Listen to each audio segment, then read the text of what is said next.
yoza malamu nayembeli yo natunga lelo yo mpona bato batielikya epai na yo mokonzi na nga Nzambe malamu na beleli yo kumama Yesu Nzambe na ngai na beleli yo kumama Nzambe bikamwa yenga na beleli yo kumama Yesu Nzambe na ngai na beleli yo kumama yotikaki lola oye na mokili mokonzi na ngai yenga na futi yo nini Nzambe na ngai na beleli yo kumama kolo kumama masiya mokonzi na ngai yo kumama yaya Nzambe na ngai na beleli yo kumama Nzambe na ngai na beleli yo kumama Yesu Nzambe na ngai na beleli yo kumama Béni sois-tu, ô Seigneur. D'éternité en éternité, tu es Dieu, le vrai Dieu, le véritable. Toi, le commencement de toutes les choses, la continuité et la fin de toutes les choses. Que la gloire, l'honneur, la magnificence te soient rendues en ce jour, Seigneur, où toi tu as permis que je sois encore vivante parmi les vivants. Un jour merveilleux, un jour grand. Un jour grand, pourquoi, Seigneur? Puisque il y a eu un jour où tu es né aussi, Seigneur. Tu es né un jour. Moi aussi, je suis né un jour. Ce jour-là, c'est le 12 janvier d'une certaine année. Aujourd'hui, je suis là, Seigneur, pour parler à ton peuple, le peuple de Dieu. Je suis là pour parler du Seigneur. Pourquoi? Puisque il y a eu un jour où le Seigneur est né. Mais quand il est né, la parole du Seigneur, pour ne pas parler de la Bible, la parole du Seigneur dans la Bible me dit, quand il est né, il y a eu des prophètes qui ont prophétisé avant même qu'il soit né. Et quand il est arrivé, c'est qu'ils l'ont reconnu par la puissance du Saint-Esprit. Ils l'ont témoigné aussi. Quand dans les livres, les textes de Jean 3,16, quand il dit « Car Dieu a tant aimé le monde, Dieu a tant aimé le monde, qu'il a donné son Fils unique, Jésus-Christ, afin que quiconque croit en lui ne périsse point, mais qu'il ait la vie éternelle. » Ce n'est pas en vain que Jean l'a dit. Ça veut dire, je suis né et j'ai rencontré aussi ces passages, ces mêmes messages. Qu'est-ce que moi, je peux encore annoncer au peuple de Dieu si ce n'est pas la même parole, le même message que Jean a annoncé pour nous ouvrir les yeux. Je suis tombé là-dessus, j'ai lu et j'ai compris. Il dit, afin que quiconque croit en Jésus ne périsse point. C'est vrai qu'on est là, mais c'est la parole de Dieu qui fera qu'on vive. On vive. Notre vie, c'est la parole. Sans la parole de Dieu, il n'y a pas de vie. Je dis que je suis né, aujourd'hui c'est le 12 janvier. Je suis né. Mais s'il n'y a pas la parole de Dieu en moi, est-ce que je peux appeler ça une vie? C'est ce que j'ai compris, mes bien-aimés, dans le Seigneur. C'est ce que je voudrais partager avec vous aujourd'hui. C'est vrai, je suis né. Mais sans la parole, c'est ce que la parole de Dieu me prévient. Il dit, vous êtes venus, mais il faut demeurer dans ma parole. Quelque part dans la Bible, c'est le Créateur qui s'adresse à son peuple Le peuple est choisi par lui-même afin que ces messages nous parviennent. Il dit, je vous laisse en vie. Il parle de la vie. Quand on est, on a la vie. Il dit, je vous laisse en vie pour m'aimer. J'ai mis devant vous le mal et le bien, la vie et la mort. Mais j'ai choisi pour vous de vivre. Vivez.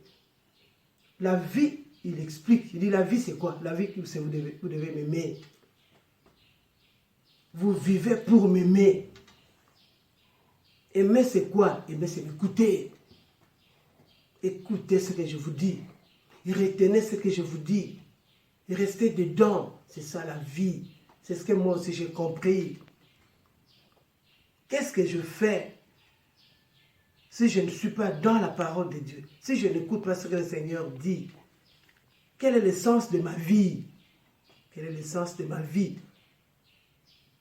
Ma vie prend son sens dans la parole.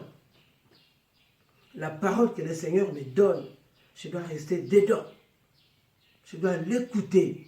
Il me dit, demeure. Je dois demeurer. Mais bien aimé, c'est ça que je vais partager avec tout le temps. Je suis né une certaine année. Je prends toute cette année-là, je mets quelque part. Je commence à compter encore aujourd'hui. Aujourd'hui, j'ai un jour ou une année. Selon ce que je peux comprendre. Mais qu'est-ce que je fais de cette année ici si je n'écoute pas le Seigneur? C'est en l'écoutant que je vis. Ma vie est cachée dans sa parole. La parole de Dieu en moi. C'est ce qui fait que j'ai la vie. La vie, c'est dans sa parole. En dehors de sa parole, il n'y a pas cette vie-là. C'est ce que j'ai compris. De la vie que j'ai aujourd'hui. Je suis venu au monde, j'ai vu, j'ai lu, j'ai rencontré ceux qui ont compris ces choses avant moi. Ils ont partagé avec moi. Moi aussi, j'ai compris. C'est comme ça que j'ai dit aujourd'hui. Je dédie ces jours ici à l'Éternel qui a voulu que j'existe. Mais j'existe pourquoi? J'existe pour apporter cette parole. Cette parole de la bonne nouvelle à mes bien-aimés, à mon entourage, à ceux qui n'ont pas encore entendu, même à ceux qui ont déjà entendu, c'est un rappel. Ceux qui n'ont pas encore entendu, la Bible les qualifie de pauvres, pauvres en esprit, puisqu'ils n'ont pas cette parole. C'est ce que le Seigneur Jésus, un jour, dans le livre d'Ésaïe et dans le livre de Luc, Luc 4, 18, Ésaïe 61, le Seigneur dit, l'Esprit du Seigneur est sur moi. L'Esprit du Seigneur était sur le Seigneur. Quand il a compris, quand il a lu ce qu'Ésaïe a prophétisé sur lui, dit, voilà, c'est les jours, c'est moi alors. Ça parle de moi. J'ai compris. Et quand aussi je suis tombé, je dis, voilà, c'est ce que je dois faire. Quand le Seigneur est venu, il dit, il est venu. Avec l'Esprit de Dieu, c'est pour annoncer la bonne nouvelle. Avec sa vie, il était venu pour annoncer la bonne nouvelle. La bonne nouvelle aux pauvres. Et pour guérir ceux qui ont le cœur brisé. Donc dans la vie, dans cette vie ici, il y a la bonne nouvelle. La bonne nouvelle doit être annoncée. Et les cœurs brisés, ces cœurs doivent être guéris. La guérison des cœurs, c'est par rapport à la bonne nouvelle que nous entendons. C'est ça. Je prends les deux versets là. La bonne nouvelle aux pauvres. On est pauvre quand on n'a pas la bonne nouvelle, quand on n'a pas la parole de Dieu. Mais quand on a cette parole, ça touche directement les cœurs. Ça touche les cœurs malades. Ça touche les cœurs affamés. Ça touche les cœurs brisés. Ça touche les cœurs qui... Un cœur désemparé, désorienté, un cœur sans vie. La vie, c'est la parole. La vie, ce n'est pas ce que nous pensons, mais la vie, en fait, la vie, c'est la parole. On a la parole de Dieu, on a la vie en soi, et quand on a la vie, le cœur est guéri. Et c'est comme ça que l'apôtre Paul, dans sa lettre aux Philippiens, dans Philippiens 4, il dit, une inquiétude quelconque, venez, ne vous inquiétez de rien. L'inquiétude vient, ça viendra, mais vous, amenez cette inquiétude-là à Dieu. Faites connaître tout ce que vous avez comme problème, comme inquiétude à Dieu. Vous le faites comment? Par des prières, par des supplications, des actions de grâce. Vous faites connaître à Dieu. C'est lui qui est capable, seul. C'est cette parole-là. Nous sommes dans cette parole me montre la procédure. Dans ce monde, il n'y a que des inquiétudes. Comme cette journée du 12 janvier. Oui, il est encore très tôt matin. Il est encore très tôt matin. Mais quand les gens vont se réveiller, l'inquiétude commence. Par celui-là, par cette chose, par cette pensée, par ces projets, par ces programmes, par mon frère, ma soeur, par mon fils, par mon petit-fils, mon petit frère, mon grand. Les inquiétudes sont autour de nous. Mais que me dit la parole? Cette parole que j'ai rencontrée, cette parole que j'ai découverte. Qu'est-ce qui me dit la parole par rapport à moi? Je suis venu dans ce monde. Qu'est-ce que la parole de Dieu me prépare? Qu'est-ce que la parole de Dieu me propose? Il dit, quand ça vient, viens avec ça à Dieu. Donne ça à Dieu. Tu vas donner à Dieu comment? Par des prières. Des prières. Des prières. Des supplications. Des actions de grâce. Il faut rendre grâce à Dieu par la foi. Pas la foi que je dis, la foi qui vient de quelqu'un d'autre. Par procuration, non. Pas par une foi de procuration, mais la foi vraie. La foi vraie qui vient de la parole. Dans cette procédure, ma foi va naître. C'est comme ça que le Seigneur dit. C'est ça la parole de Dieu. Donc je suis dedans. Mais qu'est-ce que je fais? Il dit, viens avec. Je n'ai pas dit que ça ne viendra pas. Ça viendra. Mais quand ça viendra, viens avec chez moi. Mais je viens comment? Par des prières. Des prières. Tu t'adresses à Dieu par des prières. Tu lui présentes ce qui se présente. Tu lui présentes ce qui est là. Dans quelle situation tu te retrouves. On présente à Dieu. On présente à Dieu. Il dit, quand tu fais ça, je te donne à la fin une paix. La paix qui surpasse ton intelligence. Puisque notre intelligence s'arrête seulement à ce que nous avons appris. On a appris soit à l'école, peut-être dans la famille, par celui-là, par mon ami. Mais la paix de Dieu, il dit, il surpasse ton intelligence. Je te donne la paix qui surpasse ton intelligence. Tout simplement, c'est quoi? C'est par rapport à la foi que tu as. La foi vraie. La foi qui vient par rapport à la parole de Dieu. Pas la foi que tu as entendue. L'autre a parlé de la foi, tu as ramassé aussi. Ça, c'est une foi par procuration. Pas la foi vraie. Puisque quand vous n'avez pas la foi telle que la parole le dit, quand viendra ces inquiétudes, vous allez oublier la procédure que le Seigneur vous a donnée. Alors, pendant que nous sommes là, en train de partager, en train de chercher à communiquer cette bonne nouvelle qui vient du Seigneur. Les inquiétudes sont là. Je ne sais pas si c'est plus que j'ai 1 an ou c'est plus que j'ai autant d'années que je remarque des choses que je n'ai jamais remarquées. Autour de nous, il y a des inquiétudes par-ci, par-là que je n'ai jamais vécues. Je ne sais pas ce mois de janvier. Et dans la vidéo passée, je parlais de mes bien-aimés qui commençaient déjà à nous précéder. Mais après, il y a eu tant d'amis, en famille, dans le travail du Seigneur. Nos proches qui partent déjà. Là, c'est ça. Là, vous palpez l'inquiétude entre les mains. Vous ne savez pas quoi dire. Mais qu'est-ce que la parole me dit? La parole me dit, tu dois t'élever. Si vraiment, réellement, tu as remis ces inquiétudes entre les mains du Seigneur, laisse le Seigneur gérer. Toi, tu dois t'élever et annoncer la bonne nouvelle. C'est ça encore, ce que j'ai compris de ma vie. Le Seigneur dit, les inquiétudes, ils viendront, les inquiétudes viendront. Mais toi, qu'est-ce que tu dois faire? Puisque si réellement tu m'as remis ces inquiétudes entre mes mains. Je dois gérer. Toi, je te donne la paix. Tu as la paix, tu continues. Continue d'annoncer. Annonce la bonne nouvelle.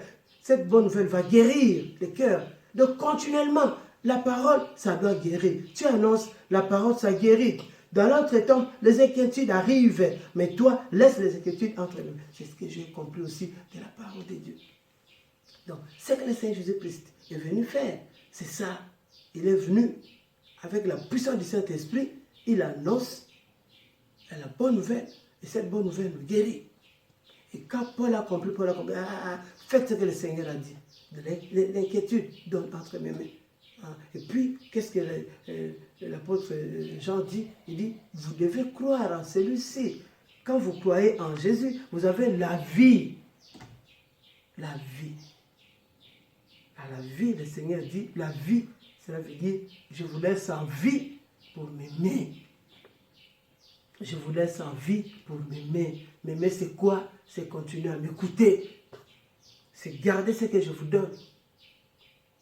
Et marcher avec ça. Garder et marcher. C'est ça la vie, en fait.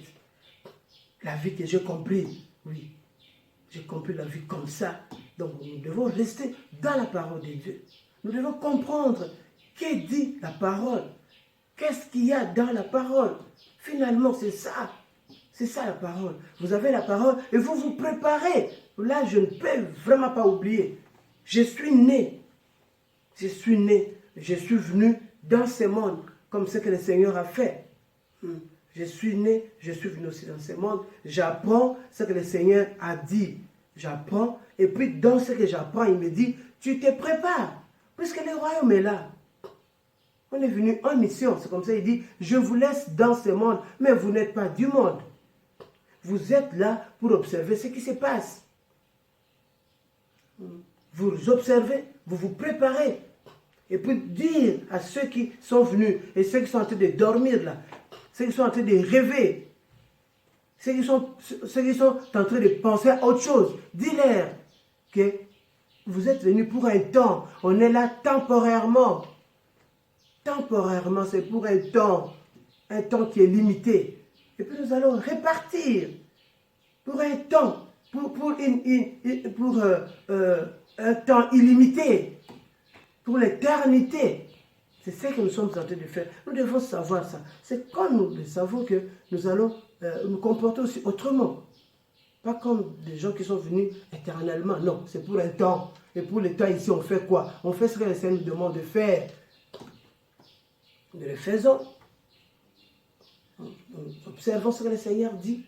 Et puis quand viendra ce temps, comme le temps qui est arrivé à nos bien-aimés qui nous ont précédés. Nos bien-aimés nous ont précédés. Nous sommes en train de vivre la parole du Seigneur. Comment ne pas rester dans la parole? Comment ne pas rester dans cette parole? Parce que la vie, c'est dans cette parole. Nous comprenons la vie, nous sommes dedans.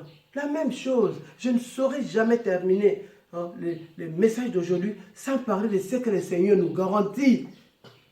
Sur la paix. La paix que nous avons, c'est quand nous comprenons que le Seigneur dit, moi, quand vous vous approchez de moi, vous vous approchez de moi. Là, je m'adresse à ceux qui sont encore loin du Seigneur. Approchez-vous du Seigneur. Il dit, approchez-vous de moi. Quand vous causez avec le Seigneur, tel que ce que je suis en train de citer, je prends ici, je prends là-bas. Vous comprenez. Il dit, quand vous me comprenez, comme ça, vous allez vous rendre compte qui vous êtes. Cela veut dire, c'est ça l'échange. Vous comprenez le Seigneur et vous déposez tout ce que vous possédiez qui n'était pas du Seigneur. Vous déposez au Seigneur et il vous donne la paix. Qu'est-ce que vous donnez au Seigneur? Tout ce qui est contraire du Seigneur, c'est ça le péché. Tout ce qui est contraire, tout ce qui était loin du Seigneur. Chaque fois que vous vous éloignez du Seigneur, c'est ça le péché. Mais quand vous vous approchez du Seigneur, vous lui donnez ce que vous aviez comme péché et il vous donne la vie. C'est ça la vie, il vous donne. Il prend ce que vous avez comme péché et il vous donne la vie, sa vie. Donc vous avez la vie du Seigneur en vous. Vous restez avec le Seigneur et vous avez la paix. Il dit, c'est fini, vous êtes justifiés. Vous êtes justifiés. Que personne ne vous condamne puisque vous m'avez approché, puisque vous m'avez entendu, vous avez écouté. Et gardez ce que vous avez écouté, marchez avec moi. Et à tout moment, à chaque fois que vous serez avec moi, vous vous éloignez du péché. Alors quand vous vous éloignez du Seigneur, vous rentrez dans le péché. Donc restez avec le Seigneur, vous vous éloignez du péché. Éloignez-vous du Seigneur, vous rentrez dans le péché. C'est ça. Il vous dit, approchez-vous de moi. Et vous serez loin de ces péchés. Hein? Le péché, le cœur brisé, le cœur qui fait mal, les inquiétudes, c'est ça, dans ces lots-là. Mais quand vous vous rapprochez du Seigneur, vous avez sa parole et vous avez la paix. Il dit, quand vous faites ça, cela veut dire que vous êtes déjà jugé. Vous êtes jugé et justifié. Vous l'écoutez, vous donnez ce que vous avez entre vos mains qui vous pesez. C'est ça, le jugement. Et il vous donne la paix, la justification. Donc vous n'êtes plus condamné, c'est fini. Vous êtes non coupable, puisque vous avez causé avec le Seigneur. C'est ça, les bien-aimés dans le Seigneur. Ce que je fais aujourd'hui dans cette journée, ou dans cette date que le Seigneur m'a donnée, j'ai compris que c'est ce que je fais avec. Je fais avec. Je devais le faire toute la semaine, mais je vous ai dit qu'on est entouré de ce que le monde nous appelle inquiétude. Les amis, les proches, la famille. Il y a des gens qui sont encore vraiment entre... Donc c'est le Seigneur qui les justifie pour qu'ils soient guéris. Mais on est dedans. Le Seigneur dit, tu vas parler d'inquiétude, puisque tu m'as donné, toi, je te donne la paix. Lève-toi et parle. Voilà. C'est ça que aujourd'hui j'ai partagé avec vous. Que le Seigneur, dans sa parole, vraiment nous garde. Nous garde. Je souhaite les guérisons dans vos familles, puisque c'est ce que nous sommes en train de proclamer dans cette maison, tout ce temps ici-là, que des guérisons vous visitent, que des guérisons touchent vos membres de famille, que la paix, la vraie paix du Seigneur vienne surpasser votre intelligence et qui retienne vos cœurs, vos pensées en Jésus. Vraiment. Que ceux qui sont malades soient guéris là où vous êtes. Qu'ils soient guéris, qu'ils soient guéris, qu'ils soient guéris au nom de Jésus. Au nom de Jésus.